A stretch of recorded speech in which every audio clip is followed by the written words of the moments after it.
I found this little rascal at Klingspor's Woodworking Shop. Oh my gosh. They have converted it with a hook and loop black hook kit, and then have fixed it with a disc. Not only that, you can remove the thing while it's still mounted because it's got a hole. Easier said than done from above the table. But it's got a hole right here in the middle, so it fits right over your washer. Man, I'll tell you, that is cool. You want to see how it works? Yeah, so do I. Hold tight.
Well, I tell you what, I don't know about you, but that was pretty dang cool.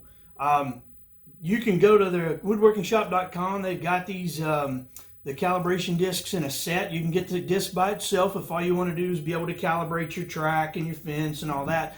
Much better than a blade. It's stiffer. You don't have to deal with the teeth.